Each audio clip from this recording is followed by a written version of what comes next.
Perubahan sosial adalah transformasi budaya dan peranata sosial sepanjang waktu. Perubahan sepanjang waktu pada level apa? Nah, ini ada 5 level. Yang pertama, perubahan pada level individu. Perubahan level individu itu mencakup yang pertama attitude, ya, perilaku. Perubahan ada levelnya, level individu, level organisasi, level kelompok, organisasi, institusi, dan masyarakat. Pada individu itu attitude. Attitude itu adalah perilaku. Perubahan lagi pada level kepercayaan.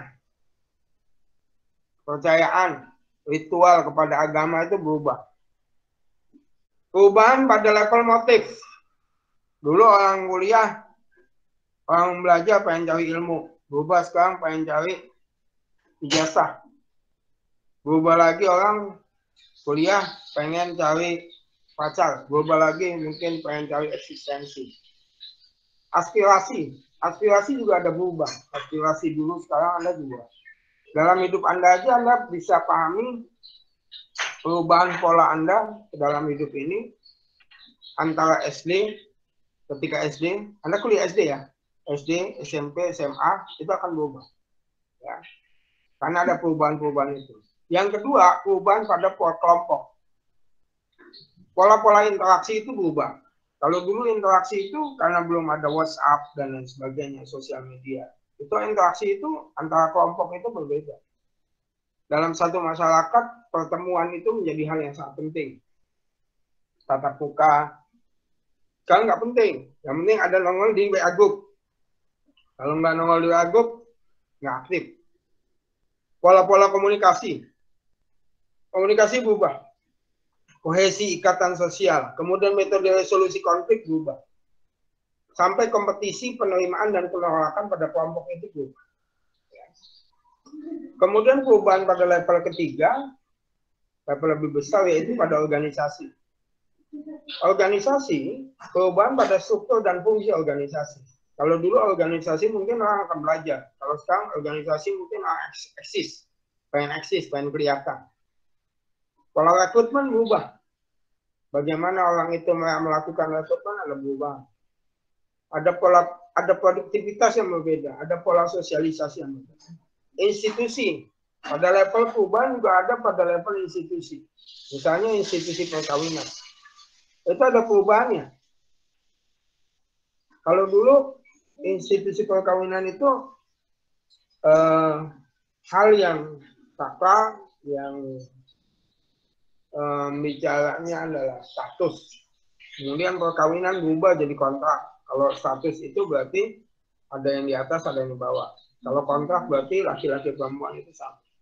Kalau sekarang beda. Pola rumah tangga juga beda. Pendidikan beda. Kalau dulu pendidikan mementingkan pada tatap muka. Sekarang pendidikan lebih bisa dengan tanpa tatap muka misalnya. Ada UT, ada kita nih melakukan pendidikan yang berbeda. Agama juga begitu. Yang level tertinggi adalah level yang mencakup semuanya adalah perubahan pada level masyarakat, yaitu perubahan pada sistem sosial, perubahan ekonomi, perubahan politik, perubahan tata negara, perubahan sampai pada stratifikasi sosial. Nah, pola-pola perubahan pada level-level itu ada di masyarakat. Apa sebab perubahan itu terjadi? Sumber dari perubahan itu yang pertama adalah adanya kebudayaan yang berubah.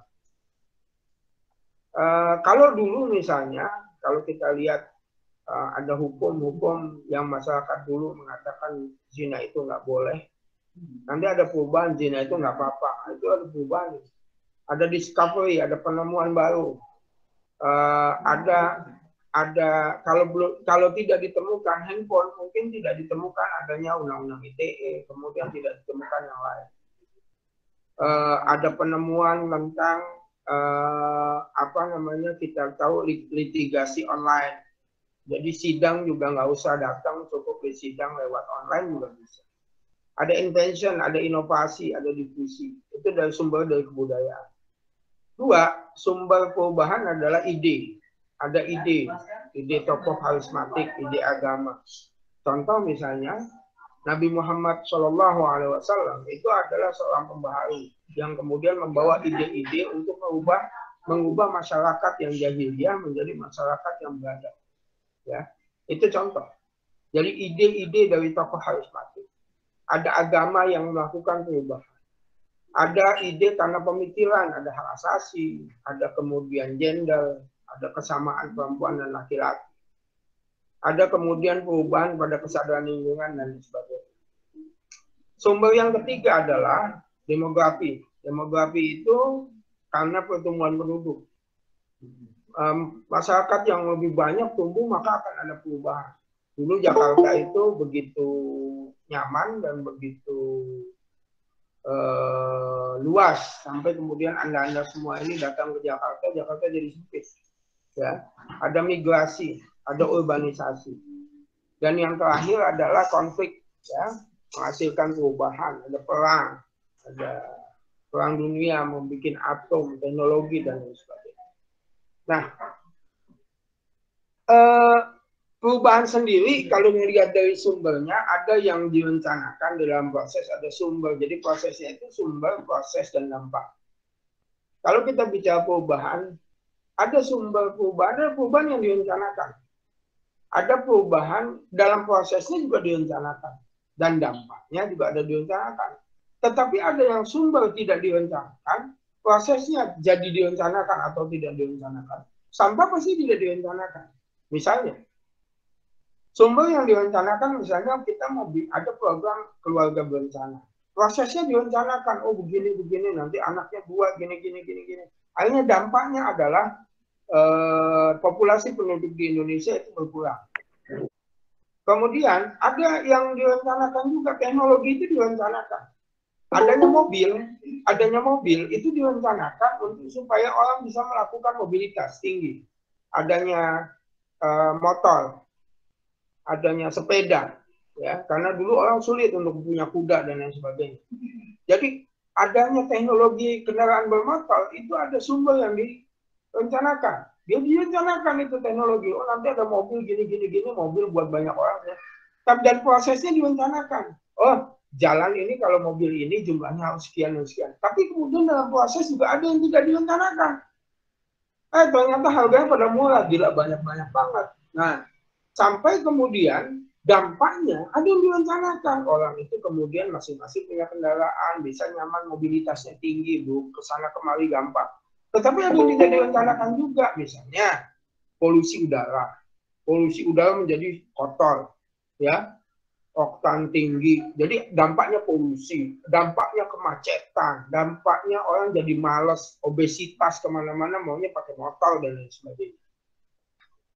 Ada sumber, proses, dan dampak. Nah, di dalam perubahan sosial harus diingat ada 5 komponen. Yaitu yang pertama, perubahan sosial nggak bisa ketika kita melakukan analisis perubahan sosial, itu harus melihat pada 5W, ya 5W. Jadi kalau kemudian perubahan sosial itu apa, di mana perubahan itu? Apa yang berubah? Bagaimana perubahan itu? Siapa yang berubah? Yang mengubah itu siapa? Nah, ini ke dalam analisis sosial untuk kami melihat sebuah perubahan. Ya. Saya belum bicara pada hukum, nanti kita masuk ke dalam hukum. Ini perubahan secara umum. Ya. Kenapa hukum? Ya, kalau tadi saya bicarakan bahwa perubahan itu harus dilihat pada 5W itu. When, why, what, where, how. Oh, satu lagi kurang. Who, siapa? Siapa yang melakukan perubahan? Perubahan itu harus ada aktornya. Ya, perubahan itu harus ada aktornya. Kalau nggak ada aktor, nggak ada. Ini maaf, ini kurang. Ini bukan 5. Nah, 5W, 1H. Perubahan itu di mana? Perubahan itu pada apa? Bagaimana perubahan itu? Kapan perubahan itu terjadi? Mengapa ada perubahan itu? Dan siapa yang melakukan perubahan? Oke? Paham? Ada pertanyaan? Paham.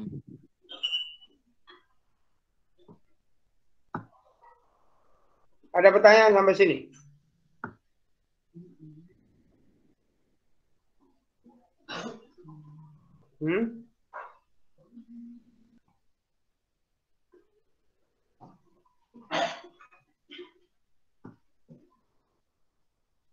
Oke.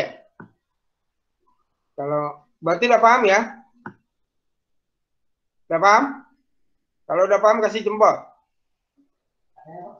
Sip. Ya, sip. Sekarang saya mau masuk pada satu hal. Kenapa kemudian hukum? Kenapa hukum? Tadi kita udah bicara. Nih, kita udah bicarakan bahwa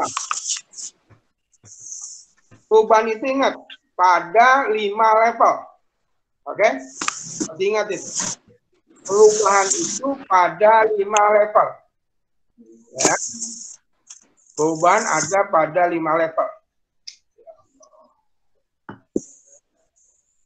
Nah, sekarang saya masuk. Kenapa hukum? Hukum itu adalah satu institusi sosial yang berhubungan dengan multifaktor. Hukum itu adalah faktor yang kemudian mengintegrasi semua hal, mengumpulkan semua hal yang kemudian memiliki hubungan dengan banyak faktor. Ya, semua faktor yang ada di masyarakat itu sangat berhubungan dengan hukum. Saya sudah jelaskan ini. Pendidikan, keluarga, sosial, ekonomi, politik, budaya, lingkungan, teknologi, profesi. Nah, dia ada berhubungan dengan perubahan sosial, sistem sosial, institusi sosial, dan aktor sosial. Ketemu ya? Jadi kalau ada perubahan sosial, pasti akan berdampak kepada sistem sosial. Perubahan sosial akan berdampak kepada institusi sosial. Dan perubahan sosial itu ada aktor sosial yang kemudian dia melakukan perubahan sosial dan juga akan menjadi dampak dari perubahan sosial itu sendiri. Oke? Nah, hubungan hukum dan perubahan sosial itu bersifat resiprokal, ada sifat dua. Perubahan sosial bisa mengakibatkan perubahan hukum dan hukum bisa melakukan sebuah perubahan sosial. Perubahan sosial mengakibatkan perubahan hukum. Perubahan sosial menjadi independen variabel. Jadi dia variabel yang independen, yang tidak dipengaruhi. Dia variabel yang independen yang bisa mempengaruhi. Sedangkan hukum menjadi dependent variabel, yaitu variabel yang dipengaruhi. Ya, ini yang di atas. Ya. Nah, siapa pertama? Tokohnya adalah Durkheim. Durkheim itu bilang dia bicara pada fakta sosial. Fakta sosial itu adalah sesuatu yang bersifat eksternal. Yang kedua, fakta sosial adalah way of act, pedoman untuk bertindak. Kemudian setelah itu dia menjadi hal yang bagaimana dia berpikir dan bagaimana dia merasa. Hukum adalah fakta sosial. Hukum itu bersifat eksternal. Karena hukum itu berada di luar manusia. Dia di luar. Menjadi pedoman untuk bertindak. Contoh hukum lalu lintas. Orang kalau jalan dia harus taat kepada aturan dan rambu-rambu. Dan menjadi feeling dan thinking. Jadi proses berpikir, proses merasa. Ketika ada orang yang melanggar hukum, Anda akan kesal. Ya, ketika ada orang yang melanggar hukum, bagaimana pemikiran Anda? Pikirannya gimana? Nah, itu fakta sosial. Nah, bagaimana kemudian dia melihat ada perubahan sosial yang membuat perubahan hukum? Bahwa ada social volume dan social density. Saya contohkan, gelas air minum itu isinya 100 ml. Kalau isinya airnya cuma 50 ml, enak, masih sisa banyak. Tapi kalau misalnya 100 ml ternyata diisi 100 ml, maka sudah penuh. Social volume adalah bicara pada kepadatan penduduk. jumlah orang, ya, jumlah manusia. Sedangkan social density adalah bicara kepadatan. Orang semakin padat dan semakin banyak orang. Kalau dulu rumah itu, halaman itu 100 meter, halaman belakang 100 meter, halaman samping 100 meter, pinggir 100 meter, rumah 100 meter. Jarang ada rumah tingkat. Istana itu nggak tingkat. Kenapa? Lahannya luas. Tapi sekarang dengan padatnya penduduk dan juga kepadatan tidak hanya dari sisi jumlah, tapi dari sisi penduduk, orangnya padat, lahannya sempit, akhirnya banyak rumah tingkat. Kayak kandang burung.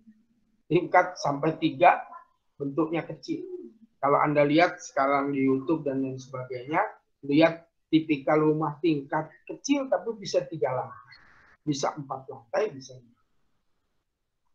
Nah, ternyata kepadatan sosial dan volume sosial itu memengaruhi determinasi terhadap keadilan. Jadi keadilan itu karena banyak orang, akhirnya keadilannya juga berbeda. Termasuk moral sentimen. Moralnya juga beda. Karena dulu orang jauh-jauhan. Sekarang orang semakin padat. Nah, kepadatan manusia itulah yang kemudian mengubah ada solidaritas mekanis dan solidaritas organik. Kalau solidaritas mekanis memiliki ciri yaitu di dalam pekerjaan itu non-dol. Tahu dol? Dol tahu nggak dol? Ada yang tahu dol? Ada yang tahu? Ada. Dol itu division of labor, yaitu pembagian kerja. Dulu orang nggak butuh pembagian kerja, sekarang orang butuh pembagian kerja. Contoh dalam pekerjaan. Dulu advokat bisa menangani semua kasus, mau pajak, mau perkawinan, mau pidana, semua bisa ditangani. Sekarang pada masyarakat yang solidaritas organis, karena orang ini makin padat, pengacara makin banyak, akhirnya berubah menjadi semakin spesifik. Ada pengacara khusus pajak, ada pengacara khusus pabeanan, ada pengacara khusus perkawinan, pidana, dan lain sebagainya. Ada spesifikasi. Dulu kiai merangkap tabib, dukun, tabib, apalagi Ustaz Masyuril. Dukun, tabib, merangkap penasehat perkawinan. Kalau kiai semua bisa paham. Sekarang enggak. Ada ustadz khusus manggung. Ada yang manggung kagak ada otaknya. Ada ustadz khusus pengajian rumah. Ada yang khusus teman bicara klinik kayak Ustadz Danu. Nah, yang kedua, hukum di dalam solidaritas mekanis bersifat represif. Represif itu bersifat memaksa. Memaksa dalam arti hukumannya itu keras. Kenapa hukumannya keras? Karena pelanggaran itu melukai secara sosial. Jadi kalau ada di dalam represif ini, kalau ada dalam solidaritas, kalau kamu misalnya yang dicuri itu Selma, tapi kemudian satu kelas merasa dicuri semua. Jadi masalahnya masih solidaritas organis. Dalam solidaritas mekanis, dalam solidaritas organis yang dicuri cuma si anak, ya urusannya anak, bukan urusannya kita. Nah, itu namanya. Dan represif itu kan lebih bersifat hukuman fisik, hukuman penjara, kurungan badan, ya, kurungan badan. Misalnya orang mencuri itu dihukum pidana. Pidana itu adalah hukuman represif. Beda sama restitutif. Restitutif itu lebih pada hukuman pengganti yang bersifat denda. Ya. Makanya kenapa di negeri Belanda itu penjara sepi karena sudah restitutif. Contoh, ada yang mencuri kamu helmmu hilang. Kalau sekarang kita orang helm hilang ya masuk penjara. Kalau di masyarakat yang solidarisasi nggak perlu dong yang hilang helm, balikin aja helmnya, orangnya nggak usah penjara. Ganti hukuman pengganti. Apa misalnya hukuman pengganti? Kerja sosial. Kerja sosial, misalnya ada kalau di negara-negara maju orang yang pelanggaran kecil itu di kerja sosial, kerja di panti asuhan, nggak dibayar. Orang kerja nggak dibayar itu hukuman. Ya. Nah, kemudian dalam solidaritas mekanis, kontrol sosialnya bersifat informal. Sedangkan sosial mekanis, kontrol sosialnya bersifat. Nah, Durkheim mengatakan bahwa perubahan sosial itu berbeda dengan collective conscience. Ada namanya collective conscience. Ada collective consciousness, ada collective conscience. Collective consciousness adalah lebih pada keingintahuan secara kolektif. Sedangkan collective conscience adalah kesadaran sosial. Beda. Kenapa beda? Karena collective conscience dia bersifat internal. Sedangkan perubahan sosial bersifat eksternal. Yang kedua, menurut Durkheim, hukum adalah fakta sosial dan indikator perubahan sosial. Sehingga kalau berpikirnya Durkheim adalah berpikir positivistik. Yaitu apa? Berpikir bahwa perubahan sosial yang ada kemudian melahirkan positivistik yang berujung pada legal formal. Sesuatu itu semua harus legal. Cara berpikir Durkheim kemudian menegasikan atau menghilangkan pluralisme sebagai sebuah perkembangan. Jadi bersifatnya strukturalis positif. Ya. Dan moral itu tidak ada apa-apanya kalau misalnya dibandingkan dengan over komitmen yang lebih dari masyarakat. Nah, kritik terhadap Weber adalah, Durkheim adalah terlalu menyederhanakan tipe represi. Padahal di masyarakat modern yang organis, polisi itu tetap represi. Durkheim menuliskan satu hal yaitu tentang bunuh diri. Ya, bunuh diri, tahu bunuh diri? Bunuh diri itu ada dibagi 4, yaitu altruistik, fatalistik, egoistik, dan anomik. Bunuh diri itu pelanggaran hukum. Ya, kalau orang pidana tahu, bunuh diri itu pelanggaran hukum. Karena menghilangkan nyawa, tetapi yang dihilangkan nyawanya sendiri. Dia pelanggaran hukum. Ya, karena di dalam hukum kita harus melindungi nyawa kita. Nyawa orang lain, nyawa kita. Nggak boleh orang itu bunuh diri. Makanya di kita itu kan nggak boleh suntik mati. Euthanasia itu nggak boleh. Minta suntik mati nggak boleh. Karena itu pelanggaran. Nah, pelanggaran itu dilihat bahwa bunuh diri itu titik tekannya apa? Ketika regulasi itu semakin kuat, semakin terperinci, orang itu akan bunuh diri disebut dengan fatalistik society. Dia bunuh diri fatalistik karena apa? Tekanan regulasinya itu banyak banget, pusing dia. Akhirnya dibunuh diri. Wah, banyak tekanan ini aturan ini. Ya, jangan sampailah kalian mahasiswa ini kebanyakan aturan lalu bunuh diri. Ya. Ya, sama dalam pacaran. Pacaran itu kalau kebanyakan aturan lama-lama bosan putus. Ya. Ya mohon maaf yang jomblo-jomblo Anda nggak tahu. Tapi yang punya pacar ini, kalau lu punya pacar kemudian banyak aturan, putus aja lah mendingan. Sama segitu. Hidup itu kalau kemudian orang too much regulation, terlalu banyak regulasi, akhirnya orang itu nggak kuat, akhirnya bunuh diri. Contoh, di penjara. Di penjara itu terlalu banyak aturan, ini nggak boleh, ini nggak boleh, ini nggak boleh, itu nggak boleh. Akhirnya apa? Mati aja lah. Nah, ada kemudian dia kalau lihat anomik society yang ke kiri, itu karena nggak ada regulasi. Regulasi sebetulnya nggak ada, jadi ngapain lu bunuh diri? Maka disebut dengan anomi. Nggak ada nilai. Apa yang bikin bunuh diri? Regulasi nggak ada, hidup bebas, hidup senang. Kok bunuh diri juga? Nah, itu masalah. Nah, ada juga bicara pada integrasi.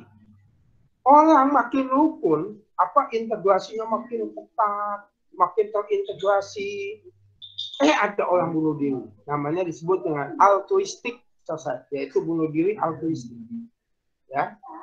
Karena apa? Di sini dilihatin, di sini ketemu orang, di sini ketemu orang, di sini ada integrasi yang kuat. Karena apa? Integrasi yang kuat itu akhirnya timbul tekanan-tekanan. Nggak kuat dia, bunuh diri. Tapi ada bunuh diri egoistik. Apa itu bunuh diri egoistik? Dia egois dia. Nggak ada apa-apa kok bunuh diri. Nggak ada ini. Yang kedua Max Weber, tapi sudah dijelaskan bagus. Dia bikin bahwasanya hukum itu yang pertama ada akibat perubahan sosial. Pertama, penampilan hukum secara karismatik. Ini kan karena adanya ide. Ya. Kalau kita cerita pertama adalah ketika belum adanya, contoh saja Nabi Muhammad Shallallahu Alaihi Wasallam. Ketika belum ada Nabi, itu hukum kan kacau tuh. Kemudian ketika ada Nabi, hukum itu ditampilkan secara perfect, karisma. Nabi Muhammad itu contoh hidup orang yang karismatik, bukan turunan raja. Ya, kalau Nabi Sulaiman turunannya Nabi Daud. Nabi Yahya anaknya Nabi Zakaria.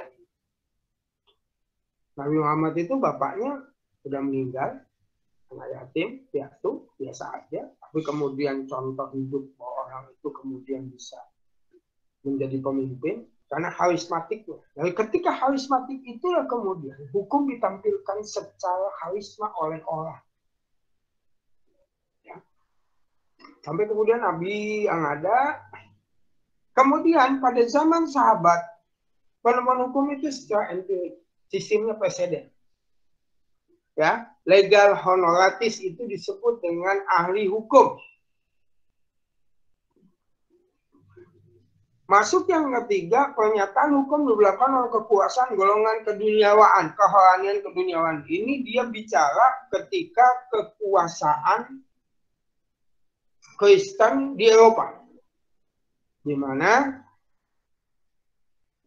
tokoh agama Kristen itu memiliki hubungan dengan raja-raja, disebut dengan kerohaniawan keduniawian, sekuler teokratik. Masuk zaman sekarang, penggalapan hukum secara sistematis. Hukum digarap secara sistematis oleh orang-orang profesional yang kuliahnya juga hukum, kayak Anda, sarjana hukum.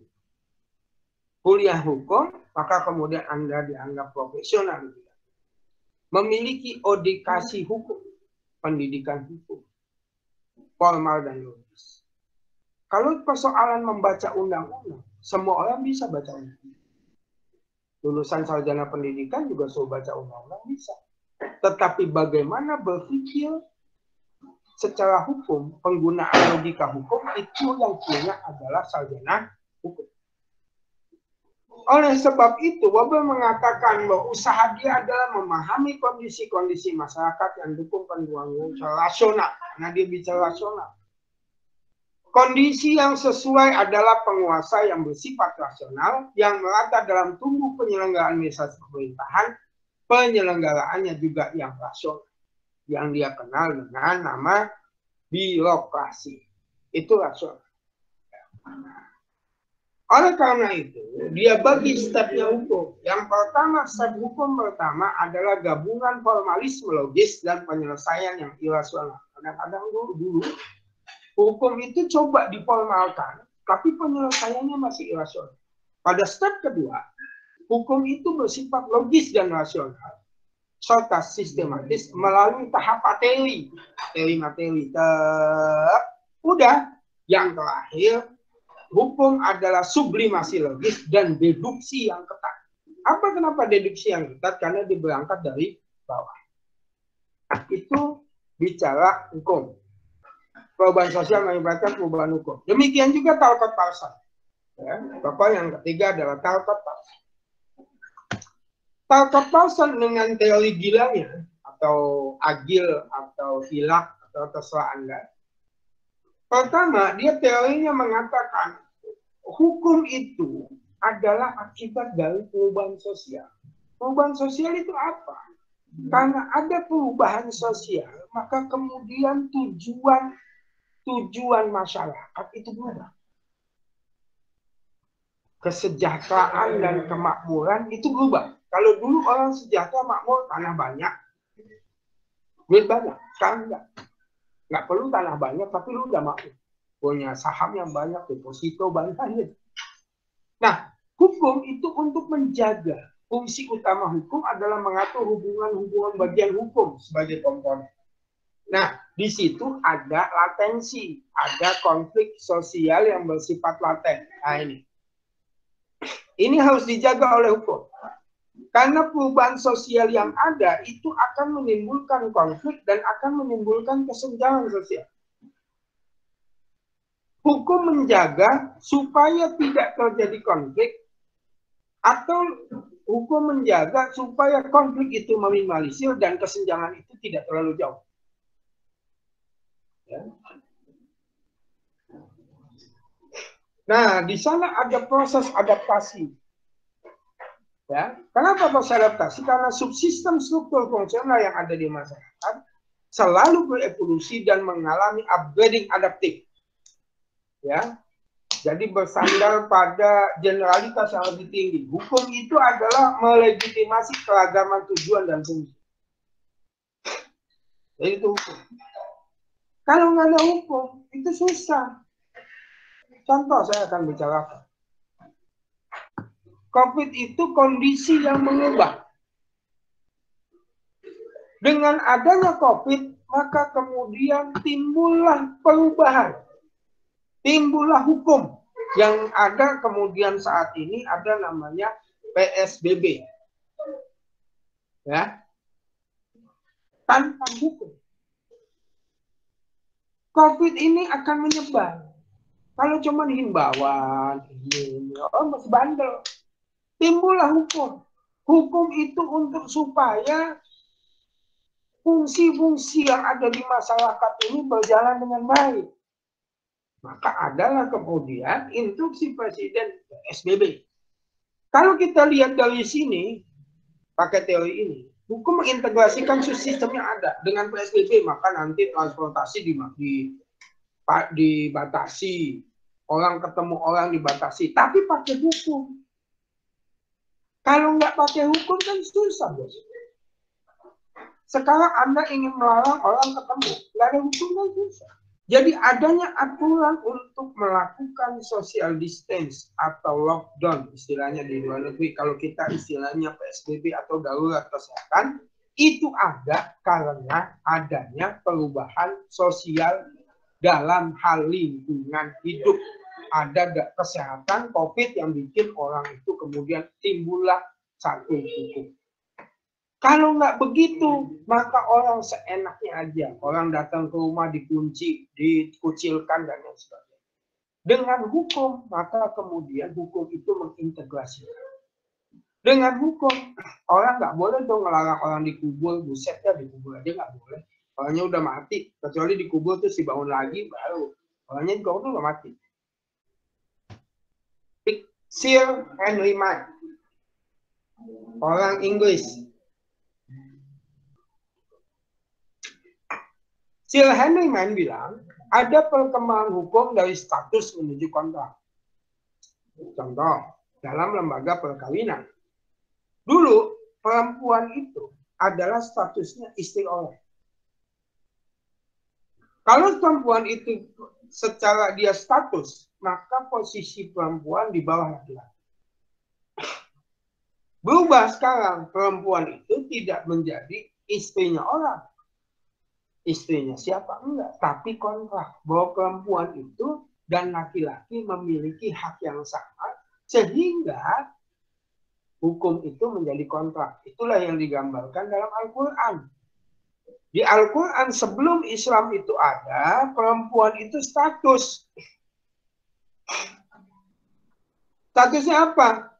Lu nggak bisa nolak kalau suamimu mau poligami. Tapi sekarang suami bisa nolak, minta ke pengadilan. Sementara di dalam Al-Quran ada juga misakon ghalidha, yaitu kontrak, adanya agreement, adanya kontrak. Yang kedua, Sir Henry Mann mengatakan hukum sesuai dengan perkembangan dari masyarakat. Jadi kalau masyarakatnya berkembang, hukumnya berkembang. Masyarakatnya sederhana, hukumnya sederhana. Masyarakatnya kompleks, hukumnya kompleks. Ya. 3. Adanya korelasi perkembangan hukum dan sentralisasi pemerintah. Nah, ini apa ini maksudnya? Maksudnya perkembangan hukum. Semakin sentral masyarakat, semakin sentral sebuah pemerintahan, maka hukum itu akan berkembang dengan amat lambat. Semakin desentralisasi terhadap sebuah pemerintahan, maka hukum itu akan berkembang dengan cepat. Ini anak tata negara. Contohnya begini, Bu, Mbak. Kalau hukum itu disentralkan, maka perda itu nggak ada. Contoh di Indonesia sekarang, dengan adanya desentralisasi pemerintahan, dengan adanya otonomi daerah, maka perkembangan hukum yang terjadi di daerah-daerah demikian cepat. Contohnya ada jinayah di Aceh, ada aturan ini, perda ini di daerah ini, ada perda ini, dan itu berbeda-beda dan selalu berubah terus-menerus melihat pada bentuk masyarakat yang berbeda-beda. Contohnya di dalam tata negara. Jadi kalau di dalam kajian tata negara, semakin sentral pemerintah, semakin kuat pemerintah pusat dan sentralisasi kinerjanya, maka perkembangan hukum itu akan lambat. Yang kedua, pakai pemikirannya Niklas Luhmann. Niklas Luhmann itu mengatakan, dalam teori sistem, hukum dan masyarakat itu bentuk biologis yang selalu berevolusi. Masyarakat itu ya sama seperti kalau hadis, al-muslimu akul muslim, kalbunyan. Sebenarnya kayak tubuh. Ada kepala fungsinya mikir. Ada tangan yang kerja, ada kaki yang jalan, ada yang bagian makan, ada yang bagian semua ada fungsinya masing-masing. Kalau bagi Niklas Luhmann, masyarakat itu selalu berevolusi.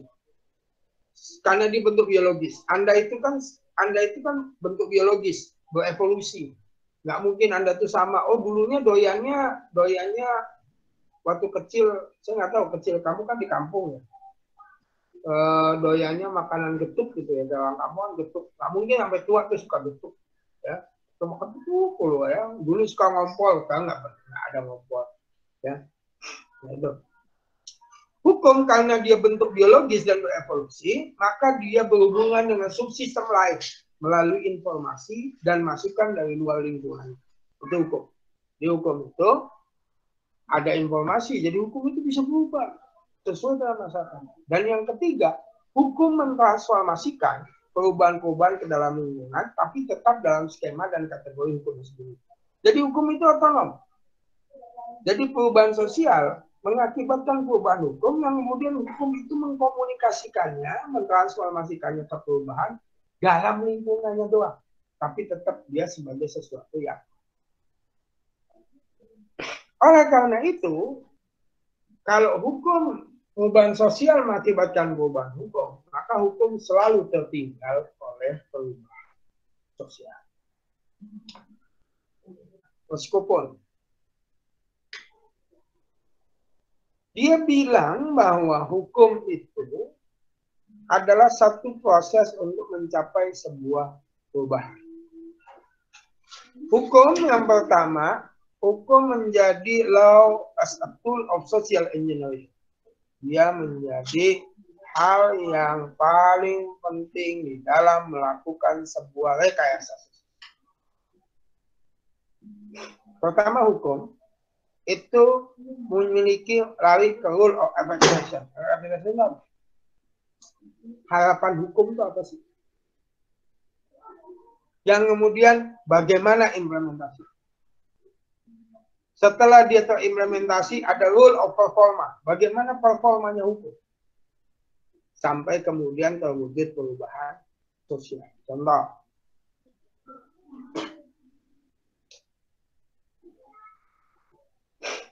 Ada kebijakan yang saya bikin, misalnya Anda tidak boleh pakai HP. Ketika Anda pakai HP, maka ada rule ekspektasi saya. Apa itu ekspektasi saya? Bahwa Anda kemudian akan memperhatikan kelas ini secara serius. Kemudian itu saya implementasikan. Setelah terimplementasi ada rule of performa. Bagaimana sih performanya? Maka terwujud perubahan sosial. Akhirnya Anda kalau kuliah, siapapun Anda nggak bakal buka-buka HP. Tetapi ada syaratnya. Yang pertama, hukum itu diberikan nilai baru. Kemudian ada kepentingan-kepentingan sebagai proses rekayasa sosial. Ada kepentingan yang dipertimbangkan. Ada 3 kepentingan. Kepentingan individu, kepentingan sosial, kepentingan publik.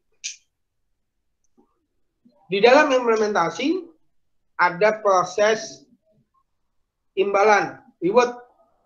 Reward itu ada positif, ada negatif. Reward positif bagi yang pemegang patuh, ya, patuh kasih reward. Kemudian merumuskan tugas penegak hukum untuk menyelaraskan peran dan kaidah hukum.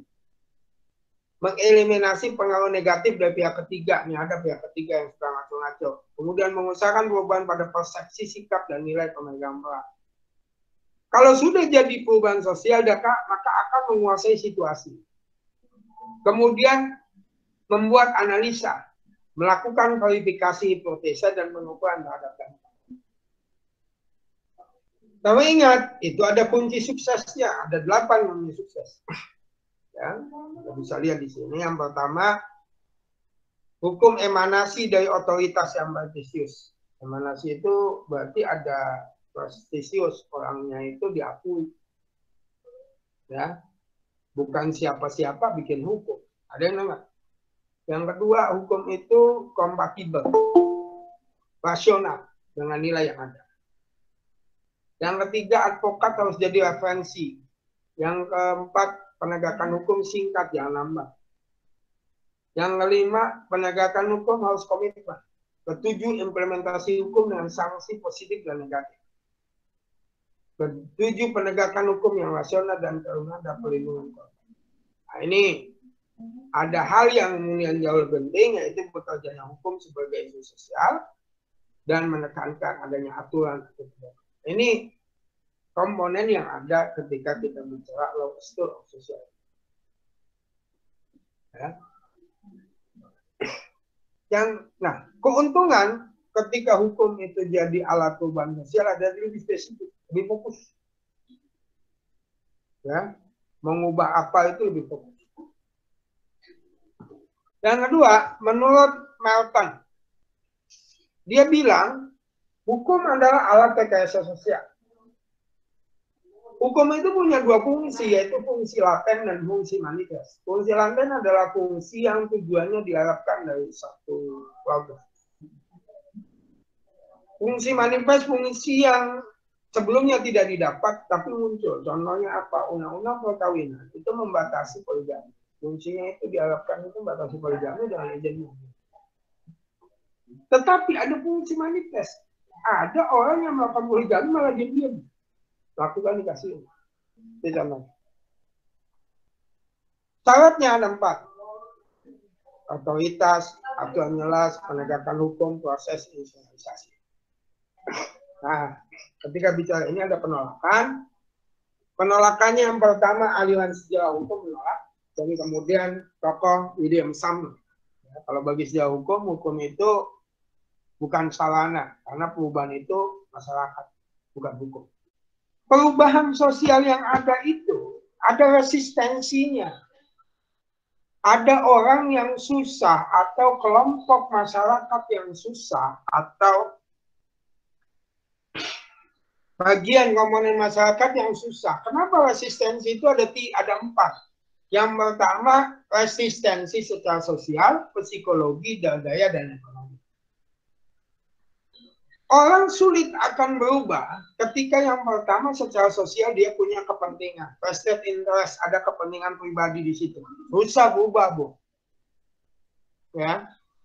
Misalnya Anda akan melakukan perubahan hukum, tapi ada orang yang punya kepentingan di situ. Susah. Ya. Contoh. Ketika misalnya COVID-19 ini kita kemudian bilang bahwa orang dilarang untuk melakukan aktivitas dengan transportasi umum, yang paling menolak adalah mereka yang punya transportasi umum. Yang kedua, kelas sosial. Revolusi Prancis itu yang diuntungkan adalah kelas atas, elit. Kalau model kalian kelas susah ini, yang paling diuntungkan, yang nggak dirugikan adalah kelas sosial. Kenapa? Karena bicara egaliter. Egaliter itu nggak ada kelas. Mau lo kaya, mau miskin, sama. Tapi ketika perubahan itu dituntut menjadi perubahan masalah hukum yang egaliter, yang nggak egaliter, yang kelas sosial ini paling rugi. Masa gua sama kelasnya sama kelas orang miskin? Contoh. Contoh lagi, ideologi. Orang yang ideologi yang masih mabok agama, sekarang ini kan banyak nih orang mabok agama. Pemerintah mengatakan, taklirnya dari pemerintah mengatakan tidak boleh Jumatan. Karena apa? Khawatir penyebaran virus. Tidak usah jamaah, cukup jamaah kalau mau per meter. Oh, dengan istilah ramaikan masjid. Ideologi. Susah itu. Ya. Yang nggak susah ya yang ini, yang kasihan memang yang orang sholatnya cuma seminggu sekali, Jumat doang. Itu Jumat libur, kasihan dia. Apaan gue sholat? Yang keempat adalah oposisi. Nah, resistensi yang kedua adalah psikologi, habit. Orang kalau emang habit itu adalah sesuatu yang sudah embodied, mendarah daging. Lu biasa jorok, tiba-tiba ada aturan untuk bersih. Susah. Yang kedua, ini motivasi, salah. Motivasi. Orang dalam pembelajaran orang disuruh, karena biar pintar kalian, minimal nggak pintar dan ngerti, ayo baca. Tapi habit sama motivasinya beda. Habit nggak pernah belajar, nggak pernah baca, susah. Motivasinya buat cuma cari gelar, susah. Apalagi dia punya ignorance, penolakan. Kalau yang ngomong si Sukma nggak usah didengerin. Itu penolakan. Apapun yang diomongin ya. Bicara persepsi yang dipilih-pilih. Ada lagi moral development. Karena Anda baca sendiri. Fatalisme. Semua dianggap salah. Etnosentrisme. Apalagi. Yang paling repot lagi ngubah itu kalau pikirannya mistis. Kronik. Ya. Pacarannya Ciledug. Cinta lewat dukun. Pacarannya Cilandak. Cinta ditolak, dukun bertindak. Mistis. Nah, orang mistis ini susah berubah. Resistensi yang ketiga adalah ekonomi. Ya, untungnya dia kurang. Karena urusannya sama modal, karena urusan produksi dan reform. saya mencoba berpikir dengan pola yang baru, yaitu bahwa sebetulnya perubahan sosial dan hukum itu ibarat jam. Maka saya bikin namanya teori jam. Jadi mau hukum duluan atau perubahan sosial duluan itu tergantung pada titik di mana kamu memulai. Perubahan sosial bisa dimulai terlebih dahulu dengan menggunakan hukum. Jadi perubahan itu ada dan kemudian perubahan itu memberikan nilai baru kepada hukum. Hukum nanti akan mengimplementasikan dan dia akan berdampak pada perubahan. Tergantung pada titik kamu mulainya. Apakah mau mulai pada jam 9 atau mau mulai pada jam 3? Kalau kamu mau mulai pada hukum dulu, bisa. Tapi harus ada nilai baru dulu. Baru kemudian diimplementasikan, baru ada perubahan sosial. Perubahan sosial kemudian memiliki nilai baru, nanti hukum itu akan berubah. Jadi muter aja. Ini namanya teori jam dinding ala Fahmi Ahmadi dalam hukum dan perubahan sosial. Jadi dia akan muter terus sebetulnya. Kamu mau mulai dari perubahan sosial dulu ke hukum. Nanti selesai udah jadi hukum akan mengubah perubahan sosial juga. Perubahan sosial nanti akan mengubah lagi hukum. Terus begitu, nggak berhenti-berhenti. Mau memulai dari hukum kemudian membuat perubahan sosial mempunyai nilai baru, nanti akan berubah lagi. Terus dia akan bersifat memutar. Nah, ini yang disebut teori perubahan sosial, teori jam. Yang pertama, perubahan adalah sunnatullah. Perubahan sosial, perubahan hukum adalah sunnah. Yang kedua, hukum dan perubahan sosial bersifat resiprokal. Kalau di dalam sosiologi hukum, ada yang mengatakan perubahan sosial mengakibatkan hukum, atau hukum mengakibatkan perubahan sosial. Bagi saya, hukum bersifat resiprokal, saling memengaruhi. Yang ketiga, hukum sesuai dengan dinamika masyarakat. Jadi kalau masyarakatnya berubah, hukum berubah. Kalau hukum berubah, masyarakat berubah. Enggak. Yang keempat, hukum harus memegang peranan dalam perubahan. Jika tidak akan tertinggal dari dinamika masyarakat. Hukum harus memegang peranan. Kalau ahli-ahli hukum seperti Anda itu pintar, semua selesai Indonesia. Tapi kalau goblok semua susah. Dan yang kelima, semua berubah kecuali perubahan.